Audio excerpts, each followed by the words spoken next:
बोलो श्री कृष्ण भगवान की जय हो। महाकाली मात की जय हो। મહાભારતની આ કથા સાંભળનાર સર્વે શ્રોતાજનોને અને ભાવિક ભક્તજનોને મારા શંકરપુરીના ઓમ નમો નારાયણ। આપ સાંભળી રહ્યા છો સંપૂર્ણ મહાભારતની કથામાં યાન પર્વનો મહિમા ચાલી રહ્યો છે અને આજે 7મો કડવો સાંભળશો। છઠ્ઠા કડવામાં તમે બધાએ શ્રવણ કર્યું। ભગવાન શ્રી કૃષ્ણે ધર્મરાજને બધી રીતે સમજાયા અને પછી 4 ભાઈઓને 5 ભાઈઓને નગરની બહાર જઈને જોવા માટે કહ્યું અને જે જોવાયું તે તેમને આવીને ધર્મરાજને કહ્યું। બધા ત્રાહ ત્રાહ કરે છે કે ભગવાન હવે તો આવનીમાં રહેવાય નહીં। ત્યારે ભગવાન કૃષ્ણ કહે છે કે હિમગીરી પર્વત ઉપર સ્થિર મન રાખીને જાઓ અને તેની એ સ્થળની જોડે જ મારું સ્થળ છે, ત્યાંથી તમે મારી જોડે આવતા રહેજો એમ કહીને ભગવાન અંતર ધ્યાન થયા ત્યાં સુધી શ્રવણ કર્યું। અને હવે આગળ 7મો કડવો સાંભળો।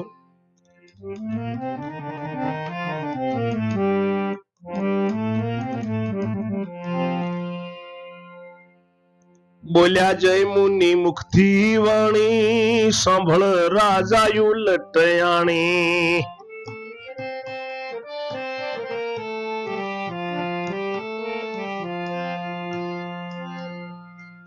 નિશા ચિંતવન ચાલ્યું ધર્મનું મન ન રહે ઝાલ્યું।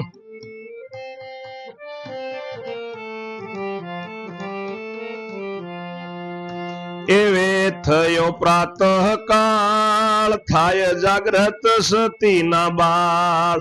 એવે થયો છે પ્રાતઃ કાળ થાય જાગ્રત સતી બાળ। ત્યારે ધર્મે તેડ્યા 4 વીર બોલ્યા બંધુ પ્રત્યે ધરી ધીર।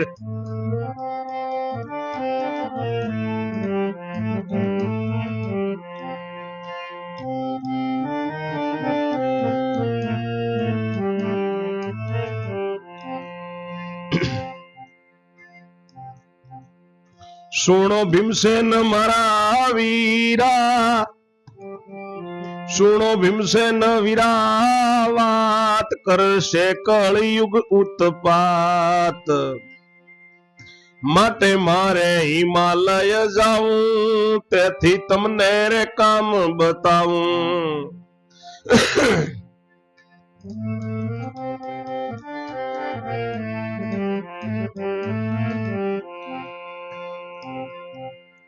સુખ રૂપે રે કરજો રાજ તમે ગાદી બિરાજો આજ।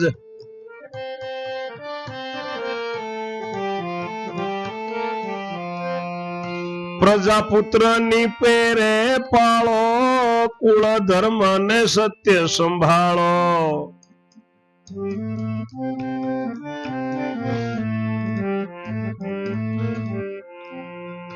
કરજો ગૌ વિપ્ર ની સેવા રહેજો આજ સુધી રહ્યા એવા।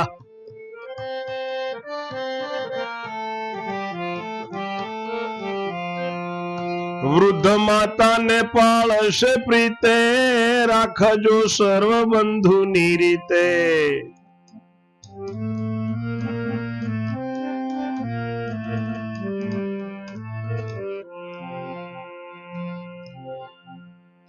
ન્યાય મૂકી અન્યાય ન કરશો પ્રજાનું કદી ધન ન હરશો। થોડું કયું સમજો ઘણું પાપમાં પેસશો નહીં ક્ષણું।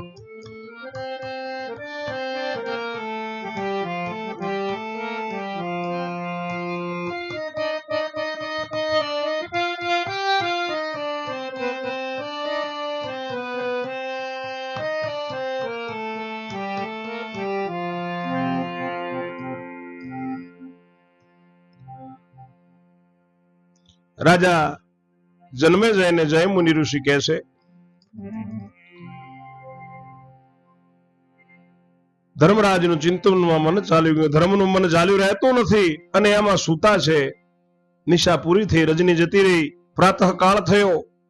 સતી કુંતાજીના બાળકો 5 પાંડવો જાગ્રત થયા। ધર્મરાજાએ 4 ભાઈને તેડ્યા છે।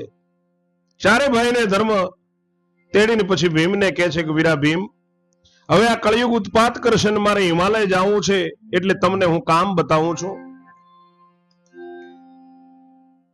તમે સુખરૂપે રાજ કરજો ને તમે ગાદીએ બિરાજજો. આજથી પ્રજાને પુત્રની જેમ પાળજો અને કુળ ધર્મને તમે સંભાળજો.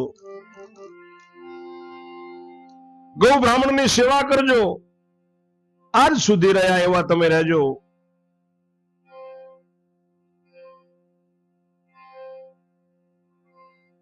ઘરડા માવિત્રને સર્વ પ્રજાને બધાને ભાઈ બહેનની રીતે રાખજો. ન્યાય મૂકીને ન્યાય કરશો નહીં, પ્રજાનું કદી ધન લેશો નહીં. થોડું કયું ઘણું સમજજો મારા ભાઈ. પાપમાં ક્ષણ પણ પેસશો નહીં. એવા વચન વીરા ન સુણી બોલ્યા વૃકોંદર મહાગુણી.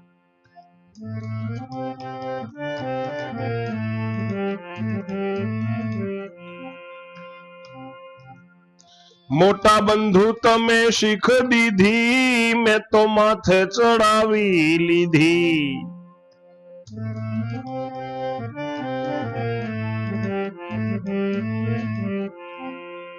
પણ અર્જ મારી છે એક, મુજ મનમાં તણો વિવેક.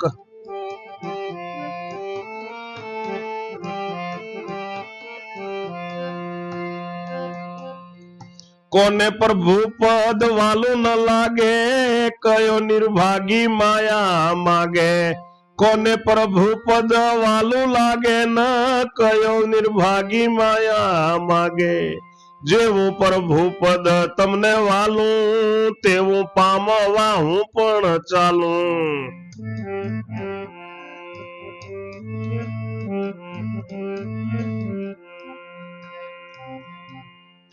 તમ સંગ આવીશું એમો, લઈને ચાલો એમને તમો.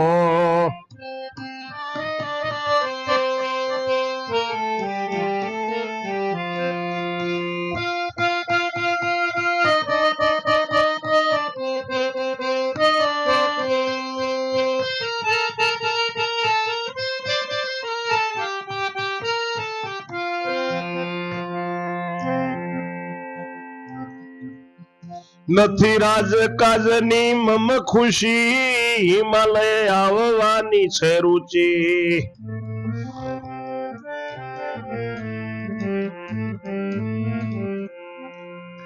એવા વૃકોંદર ના વેણ સુણી, અને પાર્થને કયું કહેણ.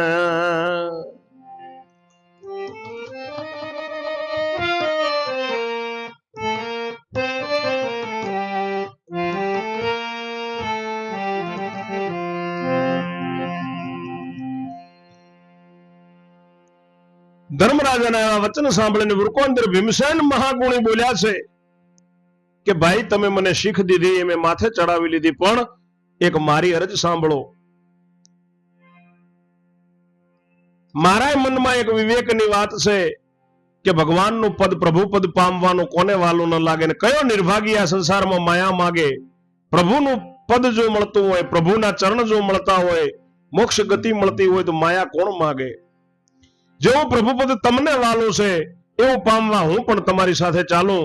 તમારી સાથે અમને પણ લઈને ચાલો મારા વીર. રાજકાજ કરવાનો હવે મનમાં ખુશી નથી, અને હિમાલય આવવાની મને ખૂબ મનમાં ઉલટશે. એવા વૃકોંદર ભીમસેનના વચન સાંભળી અને રાજા ધર્મરાજાએ પાર્થ અર્જુનને કહ્યું છે, તમે સાંભળો અર્જુન વીરા, રૂડું રાજ કરો રણધીર. તમે સાંભળો અર્જુન વીર, રૂડું રાજ કરો રણધીર. દ્રૌપદીને અર્ધાંગી લઈ, રાજકાજ કરો ચિત્ત દઈ.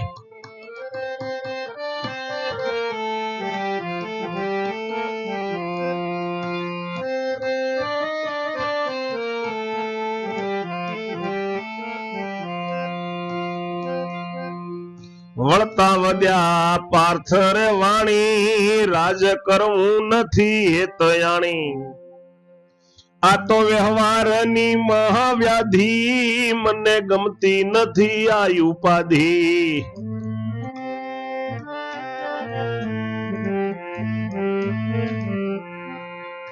ઘણા દિવસ કર્યા કામ, જરી ઠરીએ ન બેઠા ઠામ, માયા મિથ્યા ને માની સાચી, રહી જ્ઞાન ગતિ ઘણી કાચી.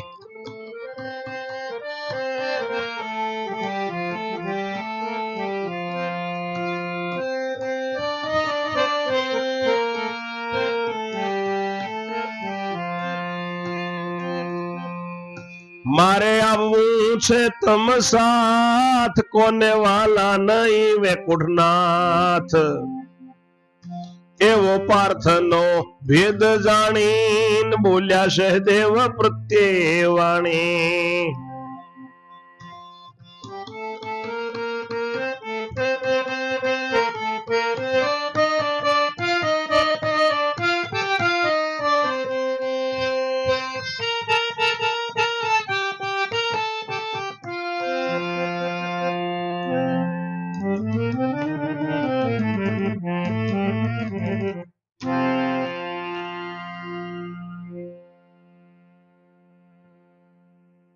અર્જુન ને કહે છે કે મારા ભાઈ અર્જુન, તમે હવે આ રાજકાજ કરજો મારા રણધીર. દ્રૌપદી ને અર્ધાંગિની ને સાથે લઈને રાજકાજ, તમે રાજકાજમાં ચિત્ત પરોવો અને હવે રાજ તમે કરજો. અર્જુનજી કહે છે કે ભાઈ, હેત કરીને હવે રાજ કરવું નથી, આ તો વ્યવહારની મહાવ્યાધિ છે અને મને આ ઉપાધિ ગમતી નથી. ઘણા દિવસ કામ કર્યા, બિલકુલ ઠરીને ઠામ એક જગ્યાએ બેઠા નહીં, અને આ માયાને મિથ્યાને સાચી માની લીધી આટલા દિવસ, અને જ્ઞાનની ગતિ ઘણી કાચી હતી. પણ હવે મારે તમારી સાથે આવવું છે. શું ભગવાન મને વાલા નહીં હોય? એવો પાર્થનો ભેદ જાણી અને ધર્મરાજ સહદેવજીને કહે છે, મમ વીરા તમે જ્ઞાનવાન, માટે રાજ્ય કરો તો નિધાન.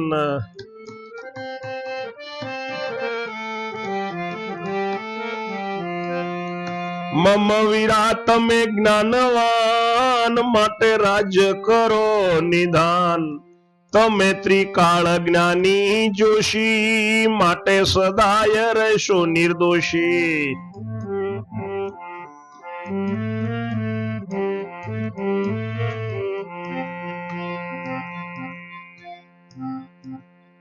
તો સહદેવજી એમ કે છે, માયામાં જ્ઞાની અજ્ઞાની રહે છે.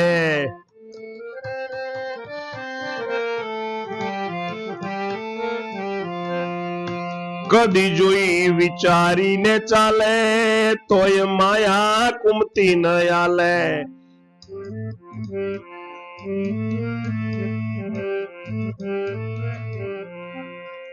માટે મારે તો રહેવું નથી, માયાની ઉપાધિ હતી. હિમગીરી આવવું મારે, બોલ્યા ધર્મ રાજા ત્યારે.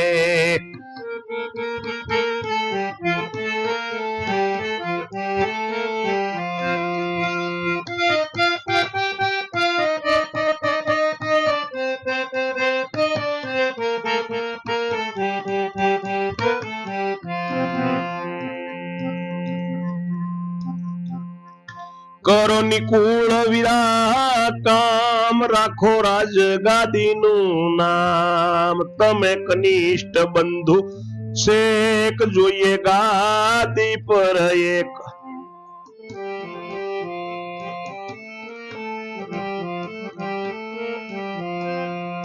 ત્યારે નિકુળ લાગ્યા છે પાય, હવે મને નથી ઈચ્છાય. હું તો આવીશ તમારી સંગ, પ્રભુ પદ નો અતિશય ઉમંગ.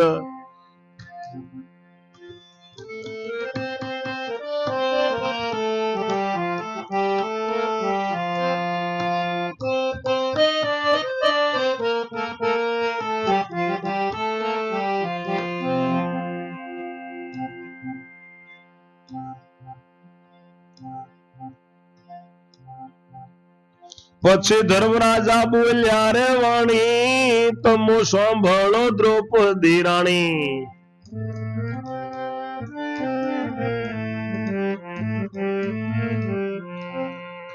તુજ સરખી સતી નથી કોઈ, મુજ મનને નિવૃત્તિ હોય.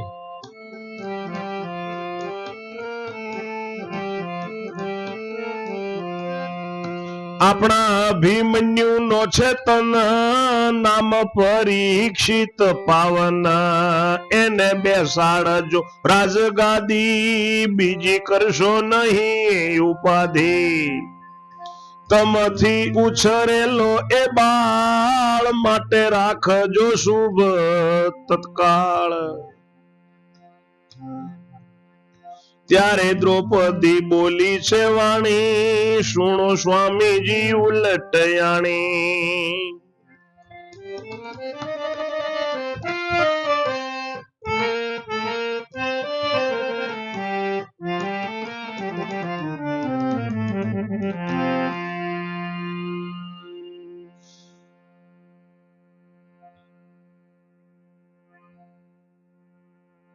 સહદેવજીને ધર્મરાજ કહે છે કે વિરાટ તમે જ્ઞાનવાન છો, ત્રિકાળ જ્ઞાની છો, માટે હવે તમે રાજ કરો. અને તમે ત્રિકાળ જ્ઞાની છો એટલે સદાય નિર્દોષી રહેશો, તમને કોઈ દોષ લાગશે નહીં. ત્યારે સહદેવજી કહે છે કે ભાઈ, આ માયામાં જ્ઞાની કે અજ્ઞાની બંને રહે છે, તમે વિચારીને જોઈ લો. ગમે એટલો વિચારીને ચાલે જ્ઞાની, તોય માયા તો કુમતી આપ્યા વગર રહેતી નથી. માટે મારે હવે રહેવું નથી. આ માયાની ઉપાધિ ઘણી છે, માટે મારે હિમગીરી પર્વત ઉપર આવવું છે મારા ભાઈ. ત્યારે ધર્મરાજા નિકુળજીને કહે છે કે મારા ભાઈ નિકુળ, હવે તમે રાજગાદીનું નામ રાખો. તમે સૌથી નાના ભાઈ છો અને ગાદી ઉપર એક ભાઈ તો જોઈએ. ત્યારે નિકુળજી પગે લાગ્યા છે કે ભાઈ, મોટા ભાઈ, હવે મને મારા વડાવીર ઈચ્છા નથી અને હું તમારી સાથે આવીશ ને પ્રભુ પદ પામવાનો મને ખૂબ ઉમંગ છે. પછી ધર્મરાજા કહે છે સતી દ્રૌપદીને કે હે દ્રૌપદી, દ્રૌપદી રાણી, તમારા સરખી સતી કોઈ છે નહીં. મારા મનમાં નિવૃત્તિ થશે, શાંતિ થશે અને હું હિમાલય સારો શાંતિ સરસો હાચો જઈશ. આપણા પુત્ર અભિમન્યુનો જે પુત્ર છે એનું નામ રાજા પરીક્ષિત છે. એ પરીક્ષિત કુંવરને તમે ગાદીએ બેસાડજો, બીજી કોઈ ઉપાધિ કરશો નહીં. તમે ઉછેરેલો છે અને મોટો કરેલો છે, માટે તમે એની ઉપર ખૂબ આશીર્વાદ રાખજો. ત્યારે સતી દ્રૌપદી બોલી છે કે હે પતિદેવ, મારા સ્વામી, તમે સાંભળો. કંથ વિના રહે જે નારી, તે તો કહેવાય જગતમાં વિકારી.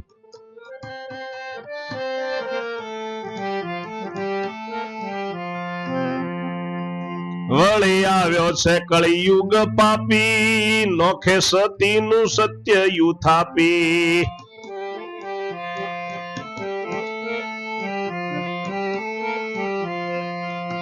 તેથી લોછન લાગશે તમને, માટે સમજીને સંગલ્યો એમને.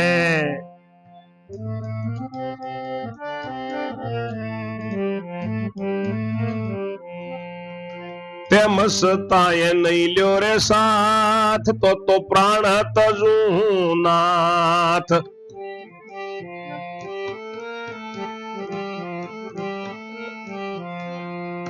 તે તો સ્ત્રી હત્યા લાગે તમને, માટે હિમાલય લ્યો એમને. નારીનો કેવો છે ધર્મ, તેનો તમે જાણો છો મર્મ.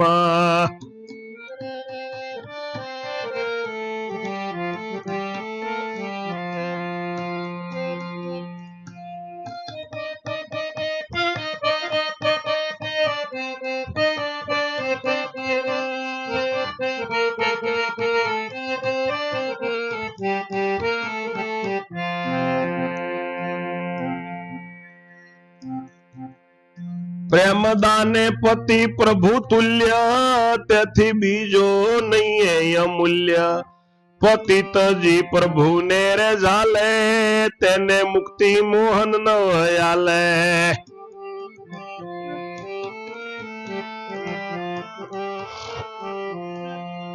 યમ કિંકર ગર્દન પાપ, તણો ફેલાવો ફાલે.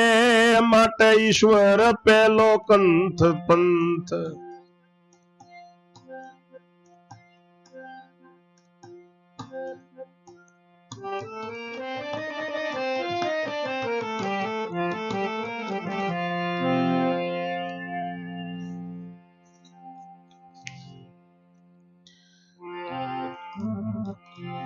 દ્રૌપદી કહે છે કે પતિ વિના જે નારી રહે છે એ જગતમાં વિકારી કહેવાય વળી આ પાપી કળિયુગ આવ્યો છે, સતીનું સત્ય ઉથાફી નાખશે અને એથી લોચલ લાગશે. એમને માટે તમે સમજી જાઓ રાજા ધર્મને મને સાથે લો, અને એમ છતાંય જો તમે સાથે નહીં લો તો હું પ્રાણ તજી નાખીશ મારા નાથ, અને તમને સ્ત્રી હત્યા લાગશે. માટે હિમાલય સાથે લ્યો મને.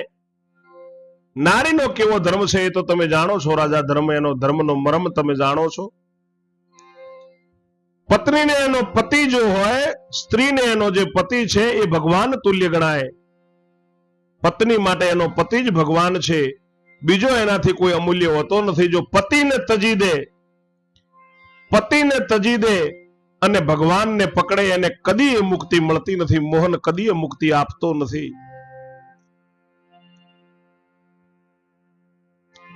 પતિની સંગાથે પતિના મન મેળવીને જો નરેને ગમે એટલા વ્રત તીરથ ભજન ભક્તિ કરે, પગ પીચણી કરે, આ મંદિરથી આ મંદિર ફરે, પણ તોય એને મોહન મુક્તિ આપે નહીં. કારણ કે પત્નીનું પહેલું ધર્મ એનો પતિ એ જ પરમેશ્વર છે.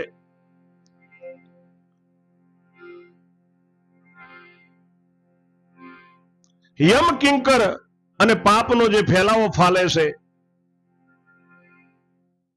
એ ફેલાવો એટલે જ અટકાય જે પત્ની, જે સ્ત્રી એના પતિને પરમેશ્વર માનતી હોય ત્યાં સ્વર્ગ જેવું હોય છે. અને કામિનીનો સ્ત્રીનો એ જ પંથ છે, એ જ માર્ગ છે. કંથ કકળાવી મંદિર જાય એને બેસે કીટ હત્યાય, કંથની ન કરે કઈ સેવા ગોતી ફરે દેવાધી દેવા.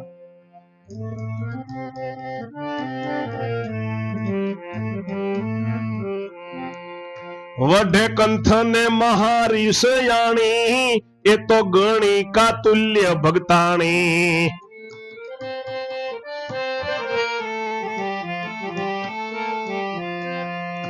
જેમ ગણિકા બીજાને ઈચ્છે, પોતાના પતિને ન પ્રીછે, એવી સુંદરી સમજવી સ્વામી, કંથ વિના કઈ મોક્ષ પામી.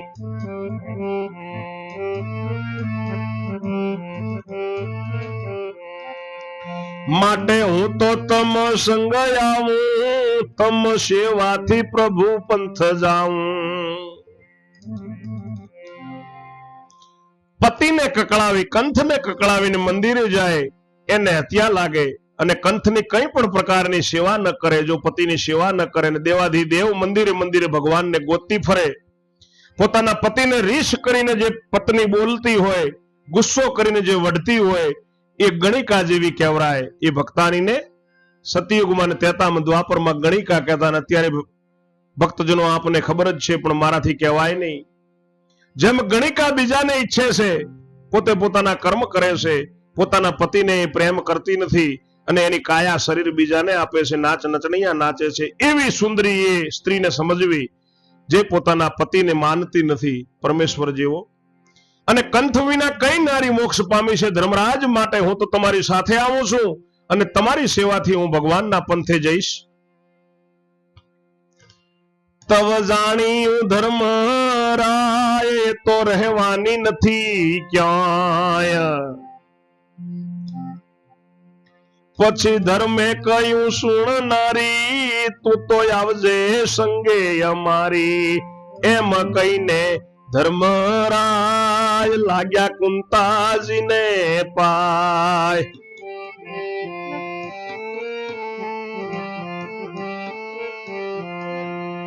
માતા હિમગીરી અમે જાશું, તમ પ્રતાપે સુખિયા થાશું.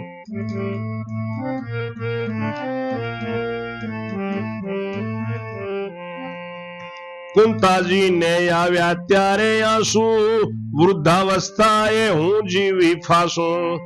આવતું નથી મુજને મરણા, દુભાયા કરે છે અંતકરણા. મુજ ચરણે નવ ચલાય, હિમગીરી કેમ જવાય. આત્મહત્યા જો કરું, તો માથે બેસે હત્યા. માતા હિમગીરી અમે જાશું, તમ પ્રતાપે સુખિયા થાશું. આવતું નથી મુજને મરણા, દુભાયા કરે છે અંતકરણા. મુજ ચરણે નવ ચલાય, હિમગીરી કેમ જવાય.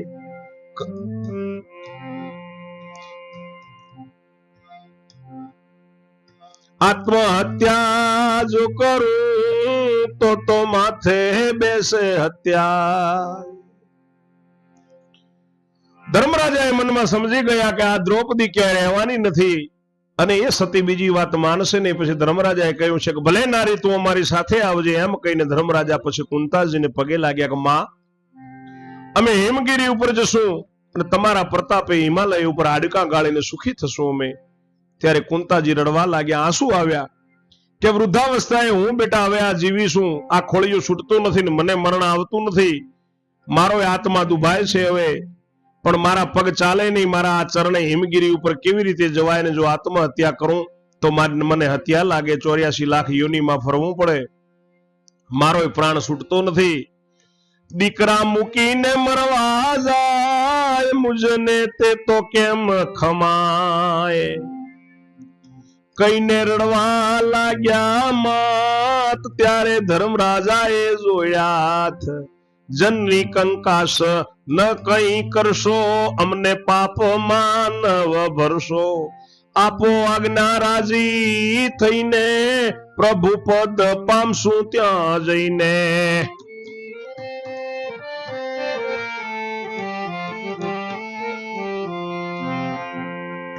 માટે આશીષ વચન બોલો, સ્થિર દિલડું રાખીને નવ ડોલો, આપણો છે પરીક્ષિત બાળ, તે થાપીએ છીએ ભૂપાળ, રાજગાદી બેસાડીએ એને પછી અકળા મન રહી કેને.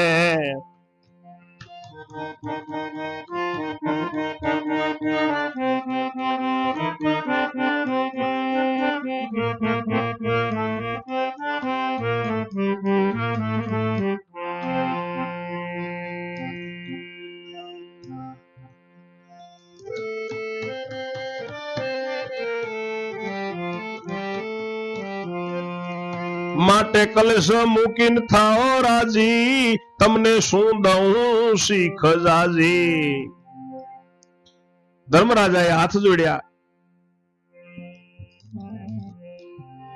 કુંતાજી કહે છે કે દીકરા મને મૂકીને મરવા જાય એ મારાથી કેવી રીતે જોવાશે, ત્યાં એમ કહીને રડવા લાગ્યા. ત્યારે ધર્મરાજા હાથ જોડીને કહે છે કે હે માં, હે મારી જનની, તમે કંકાસ ન કરો, અમને તમે પાપ ન લગાડશો, આજ્ઞા તમે અમને રાજી થઈને આપો, ત્યારે જ અમે ભગવાનનું પદ પામશું ત્યાં જઈને, અને મારો નાથ અમારી ઉપર કૃપા કરશે.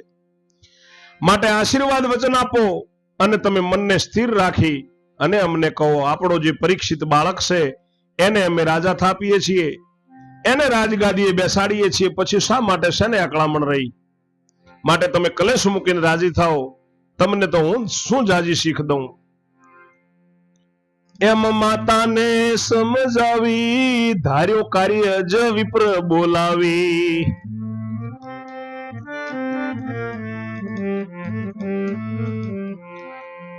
કરાયો પટ્ટાય અભિષેક, રાજનીતિનો વિવેક.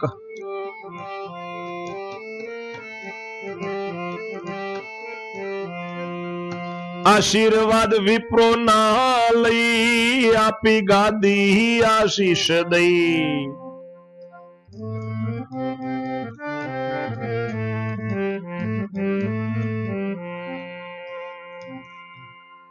વર્તી પરીક્ષિત નિયાણ, બોલ્યા વિપ્રો સૌ વેદવાણ.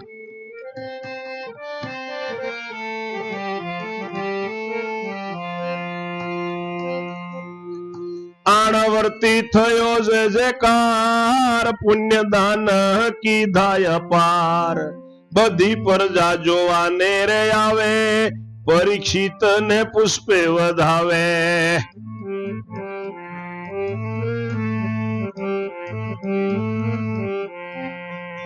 એમ થઈ રહ્યો આનંદ અતિ, થયા રાજી ધર્મ દ્રૌપદી, રીજા સર્વ પ્રાણી માત્ર, પરીક્ષિત છે ઘણો સુપાત્ર.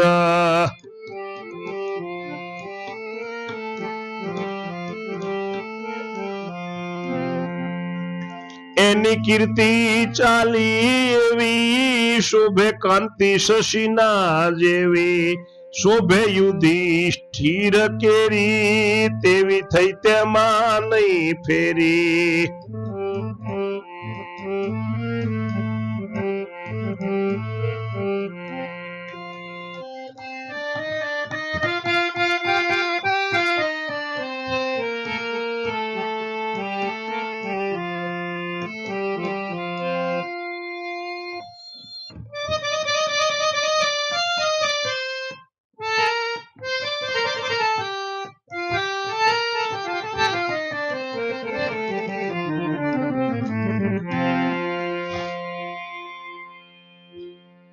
એમ માતા કુંતાને સમજાવી અને ધર્મરાજાએ વિપ્ર બ્રાહ્મણોને બોલાવીને રાજા પરીક્ષિતનો રાજ્ય નીતિના વિવેકથી અભિષેક કરાવ્યો છે. બ્રાહ્મણોના આશીર્વાદ લઈ અને રાજા પરીક્ષિતને ગાદી ઉપર બેસાડ્યા છે. પરીક્ષિતને ગાદી આપી છે પાંડવોએ. પરીક્ષિત રાજાની આણ વર્તાઈ છે. બધા વિપ્ર બ્રાહ્મણોએ આશીર્વાદ આપ્યા છે. વેદની વાણીઓ વંચાઈ છે. જય જયકાર વર્તાયો છે. ખૂબ પુણ્ય દાન કર્યા છે. બધી પ્રજા જોવા માટે આવે છે અને રાજા પરીક્ષિતને ફૂલોથી વધાવે છે. એમ અતિ આનંદ થઈ રહ્યો છે. ધર્મરાજા અને દ્રૌપદી ને બધાએ રાજી થયા છે. સર્વે રાજી થયા છે. રાજા પરીક્ષિત ઘણો સુપાત્ર છે. એની કીર્તિ એવી ચાલી છે. ધર્મરાજના જેવી ને જેવી એની ક્રાંતિ, સૂર્યનારાયણ જેવી એની લલાટ શોભે છે. એની ક્રાંતિ બહુ શોભે છે. યુધિષ્ઠિર ધર્મરાજના જેવી ને જેવી એમાં કોઈ ફેરફાર નહીં. ફેર નહીં કઈ શોભામાં વર્ત્યો જય જયકાર. વ્યાસ વલ્લભ વાણી વદે સુણજો શ્રોતા જનસાર.